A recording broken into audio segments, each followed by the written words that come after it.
할렐루야. 할렐루야. 네, 이 시간에 사도신경 들으심으로 오늘 새벽 기도를 시작하도록 하겠습니다. 전능하사 천지를 만드신 하나님 아버지를 내가 믿사오며 그 외아들 우리 주 예수 그리스도를 믿사오니 이는 성령으로 잉태하사 동정녀 마리아에게 나시고 본디오 빌라도에게 고난을 받으사 십자가에 못 박혀 죽으시고 장사한 지 사흘 만에 죽은 자 가운데서 다시 살아나시며 하늘에 오르사 전능하신 하나님 우편에 앉아 계시다가 저리로서 산자와 죽은 자를 심판하러 오시리라. 성령을 믿사오며 거룩한 공회와 성도가 서로 교통하는 것과 죄를 사하여 주시는 것과 몸이 다시 사는 것과 영원히 사는 것을 믿사옵나이다. 아멘. 이 시간 찬송가 9장 하나님 앞에 찬양 드리겠습니다.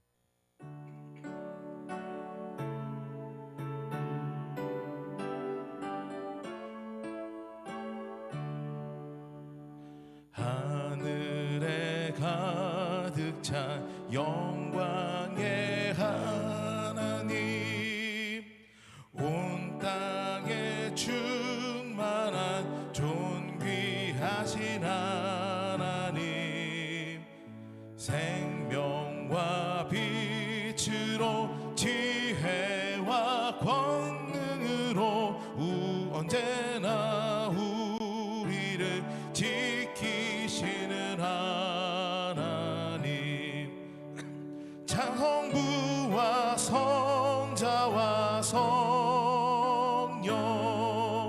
삼위의 하나님, 우리 예배를 받아주시옵소서.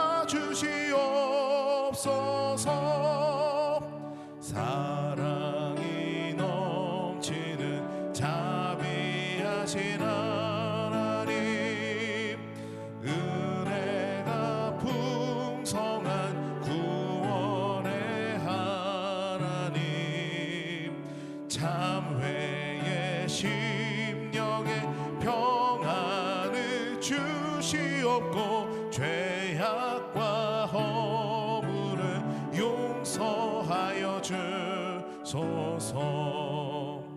찬송과 영광과 생명 구원의 하나님, 우리 예배를 받아주시옵소서. 연약한 심령을 굳게 세워주시고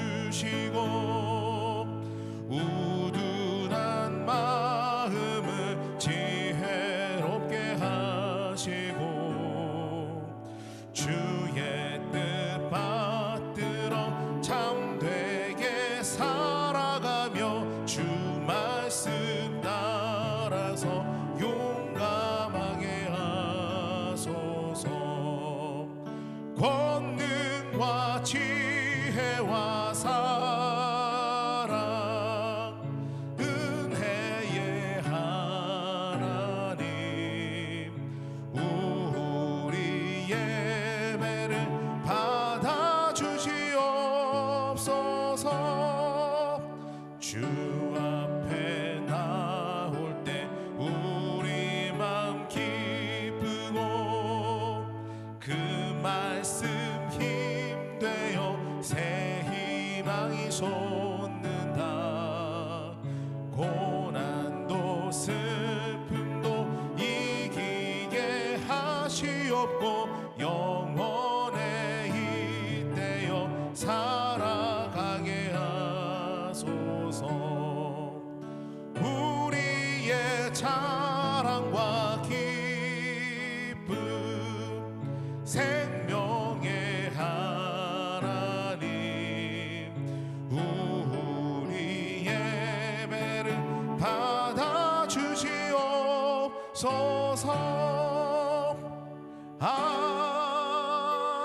아멘. 기도하시겠습니다. 사랑과 은혜가 많으신 하나님 아버지 감사합니다. 오늘도 주님께서 사랑하여 주셔서 이 새벽에 주님 앞에 나와서 주님을 예배하게 하시고 또 주님 앞에 엎드러지고 기도하게 하시니 감사드립니다. 온전히 우리가 새벽에 또 아침에 주님께서 주신 풍성함과 생명력을 누리며 우리 살아가면서 감사함을 주님께 표현할 수 있는 그런 우리 한 사람 한 사람이 될 수 있도록 도와주시옵소서. 모든 영광 주님께 솔로 받아 주시며 있사오며 우리 구주 예수 그리스도 이름으로 기도드리옵나이다. 아멘.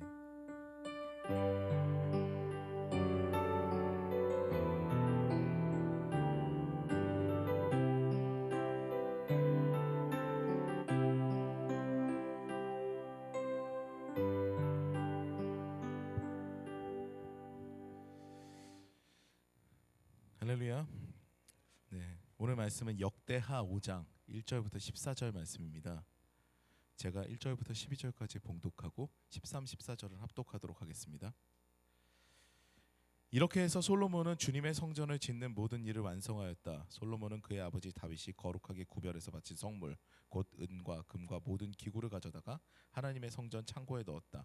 솔로몬은 주님의 언약궤를 시온 곧 다윗성에서 성전으로 옮기려고 이스라엘 장로들과 이스라엘 자손의 각 가문의 대표인 온 지파의 지도자들을 예루살렘으로 불러 모았다.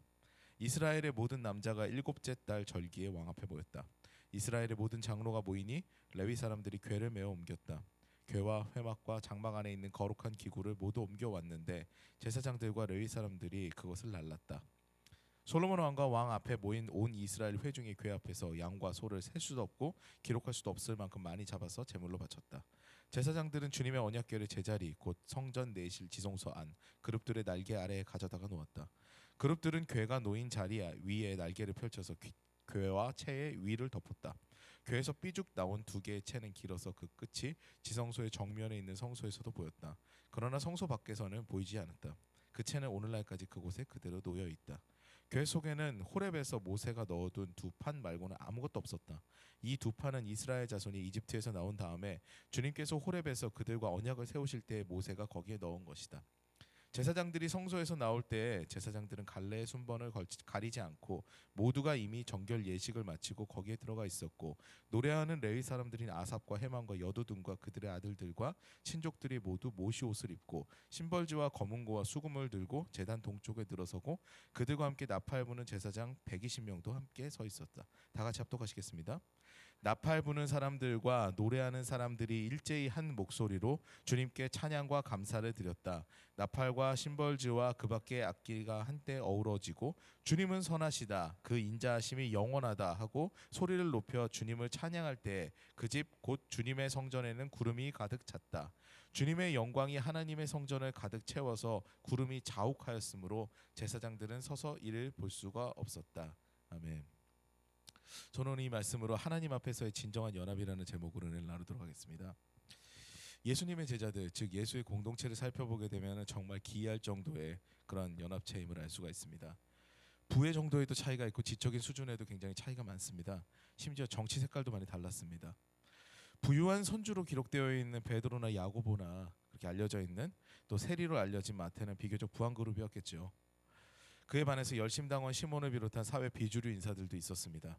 또한 베드로는 글을 읽고 쓰지 못한다고 전해지지만 회계를 맡았던 가룟 유다나 세리 마태 등은 상당한 지식인층임을 우리는 짐작할 수가 있습니다. 그럼에도 불구하고 이들은 예수님의 제자라는 명목하에 연합을 합니다. 말 그대로 있을 수가 없는 공동체인 것이죠. 요즘 미국 대선도 지금 굉장히 열기가 뜨거운데요. 보수 진보가 심하게 갈라져서 우리나라도 그렇지만 서로가 서로에 대해서 인정하지 못하는 그런 모습들을 많이 볼 수가 있습니다. 생각이 다르고 뜻이 다르면 함께 할 수 없을 것인데 예수의 공동체는 그렇지가 않습니다. 예수님의 이름으로 하나가 됩니다. 세리 마태와 여심당원 시몬을 보면은 마치 친일파와 독립투사가 연합한 것과 같은 모습입니다. 한번 상상해 보시겠습니까? 한 그룹에 안중근 의사와 유관순 누나 그리고 이완용이 같은 그룹에 있는 거죠. 그럼 막 일사오적들이 같이 모여 있는 겁니다. 게다가 서로 인사하고 하나가 되는데 거리낌이 없습니다. 중근아 그건 그렇게 하면 안 되지. 완용아 너는 너무 고지식해. 막 이런 이야기들이 오가지 않았겠습니까? 이런 이야기들을 늘상 나누는 게 예수의 공동체였습니다. 말이 안 되죠. 근데 예수의 공동체는 어떻게 이런 그룹이 가능할까요? 절대로 불가능해 보이는 정말 물과 기름 같은 그런 사이가 연합하는 모습을 보이는데 이런 공동체가 또 실현될 수 있는 것일까요? 제가 몇 달 전에 아는 권사님을 뵀는데 그 권사님은 제법 큰 교회에서 이제 성가대로 봉사를 하고 있는 분이었습니다. 그 성가대 규모가 대략 120명 정도로 작지가 않죠. 이런저런 사람들이 다 모여 있었습니다. 근데 작년 어느 날 이제 있었던 일인데요. 이 성가대에 소속된 어떤 나이 드신 보수 성향의 권사님께서 이제 SNS의 한 종류죠. 밴드에다가 이제 그 보수 성향의 글을 올린 겁니다. 그랬더니 이제 진보 성향을 지닌 젊은 분들이 반발을 했습니다. 그래서 이런 글을 올리면 우리는 성가대를 나오지 않겠다. 그러면서 막 전쟁이 난 거죠. 그래서 이제 리더 격에 있는 분들이 이제 그 중재를 시작을 했습니다. 성가대 대장님하고 총무님이 이제 이런 글들은 좀 자제를 하고 앞으로는 양보를 하고 이야기를 하지 맙시다라고 얘기를 했는데 극렬하게 하면 싸움이 있었던 모양입니다. 그래가지고 뭐 교회를 가니 안 가니 성가대를 하니 안 하니 이렇게 이야기가 있었는데 결국 그 설전이 다 끝나고 난 다음에 그 주 주일이 돼가지고 대장님하고 총무님이 굉장히 걱정을 많이 했다고 합니다.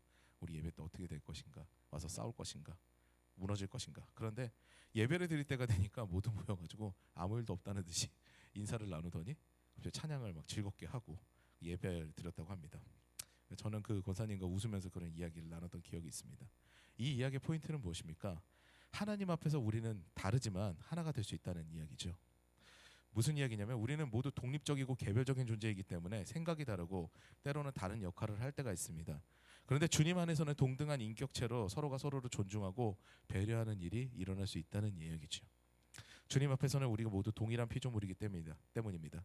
그래서 교회는 부한 자도 또 비교적 가난한 자도 지식이 많은 자도 배움이 짧은 자도 모두가 동등하고 하나가 될 수 있습니다. 이것이 주님 앞에서의 평등인 것입니다. 오늘 말씀은 솔로몬의 성전 완공 후에 일어난 세 가지 일을 다루고 있습니다. 첫 번째는 성전이 완공이 되니까 솔로몬은 백성의 지도자들을 예루살렘 성전으로 부릅니다. 그리고 그에 응답하여서 처음에는 지도자들을 불렀는데 이스라엘의 모든 남자들이 나중에 다 모였더라라고 기록이 되어 있습니다. 그리고 솔로몬은 그의 아버지의 다윗의 헌금을 모조리 하나님의 곳간에 드렸습니다. 오늘 본문은 아버지 다윗이 구별하여 드린 것을 좀 굉장히 많은 헌물이었거든요. 자신의 소유를 지키고 아까워한 것이 아니라 주님의 것이니 당연히 주님께 드린다는 그런 심정으로 하나님의 곳간을 채운 솔로몬의 신앙을 기록하고 있죠. 솔로몬은 다윗이 헌금을 드리기 전에서도 기브온 산당의 1천 번제를 먼저 드려서 하나님께 꿈으로 너는 무엇을 원하느냐 들을 길을 원합니다라고 하나님과 그런 교감을 나눴던 그런 왕이니까 당연한 그런 신앙을 갖고 있었겠죠. 두 번째로는 여호와의 언약궤를 레위 사람들이 메고 올라와서 지성소에 위치하게 한 것을 기록을 하고 있습니다. 그리고 마지막으로는 정결 예식을 마친 레위인들이 모두 나오고 찬양하는 사람들과 악기를 연주하는 자들이 모두 나와서 주님을 찬양하고 하나님의 영광이 성소를 덮은 사건이 일어났습니다. 첫 번째로 우리가 볼 것은 솔로몬은 온 이스라엘 자손의 대표자를 부릅니다. 누구도 예외는 없습니다. 그들은 기쁨으로 하나님의 성전 낙성식에 참여를 하게 됩니다.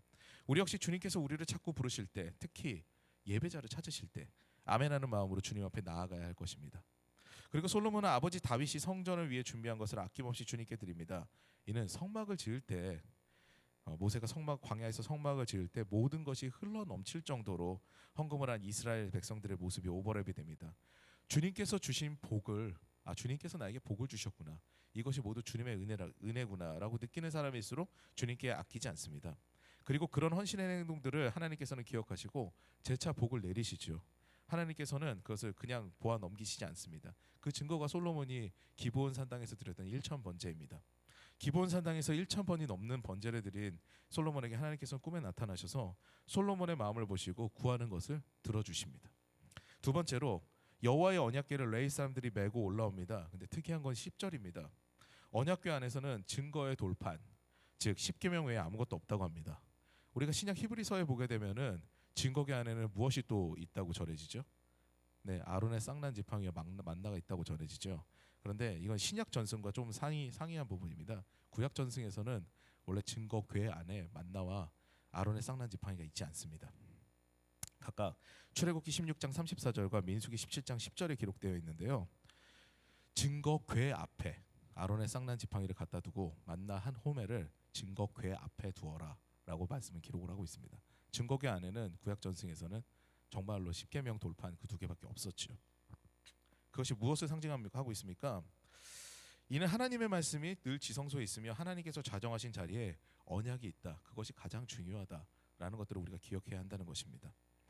흔히 이스라엘 백성들은 언약 백성이라고 합니다. 하나님과 약속을 맺은 백성이라는 것이죠. 우리 역시 영적으로는 아브라함의 자손입니다. 언약 백성이죠. 어떤 언약입니까? 하나님의 자녀된 삶을 살겠다고 그렇게 작정하고 살아가는 삶이죠. 하나님을 나의 아버지로 모시고 하나님께서는 또 우리를 자녀로 일컫는, 그렇게 우리가 언약을 맺고 살아가는 것이 우리의 삶입니다. 우리는 늘 내 몸과 뜻과 정성을 다해 하나님을 사랑하고, 그 십계명에 적혀있는 두 계명이 그렇지 않습니까? 축약하면 내 이웃을 내 몸과 같이 사랑하는 그런 그리스도의 제자된 삶을 살아야 할 것입니다. 마지막으로 주님을 찬양하자 하나님의 영광이 성전에 임하셨습니다. 이때가 중요합니다. 이때 제사장들은 반열에 상관이 없습니다. 직분과 직급에 상관이 없이 모두가 정결 예식에 참여하고 하나님 앞에서 동등하게 섭니다. 늘 주님을 찬양하는 데는 직무와 직급이 상관이 없습니다. 늘 주님 앞에서는 동일합니다.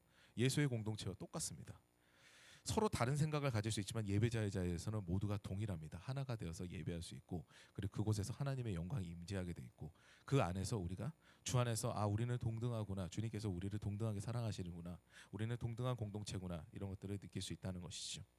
사랑하는 여러분, 오늘 말씀을 통해 우리가 기억해야 할 것은 주님은 우리에게 가장 존귀하신 분이기 때문에 우리는 늘 전심을 다해 예배하고 주님과 언약을 기억하고 따르며 하나 되어서 연합하여서 주님을 찬양하는 일에 힘써야 된다는 것입니다. 그런 삶으로 삶 가운데 예배 행복을 누리시는 저와 여러분 되시기를 주님의 이름으로 축원합니다. 기도하시겠습니다. 사랑과 은혜가 많으신 하나님 아버지, 감사합니다. 오늘 솔로몬의 성전이 완공이 되고 그 이후에 어떤 일이 일어났는지 성경을 통해서 우리가 배웠습니다. 하나님, 우리 마음 가운데 온전히 주님을 찬송하는 마음이 늘 가득하게 도와주시옵고, 주님께서 주신 은혜에 감사하여서 주님께 예배하는 것을 기쁨으로, 즐거움으로 우리가 나아갈 수 있도록 도와주시옵고, 또 무엇보다도 우리 마음 가운데 하나님에 대한 언약이 살아있어서 하나님을 몸과 뜻과 마음과 정성을 다해서 사랑하고, 그리고 이웃을 또 내 몸과 같이 사랑하게 되는 그런 귀한 역사가 우리 삶 가운데 일어나도록 도와주시옵소서. 모든 영광 주님께 솔로 받아 주심이 있사오며 우리 구주 예수 그리스도 이름으로 기도드리옵나이다. 아멘.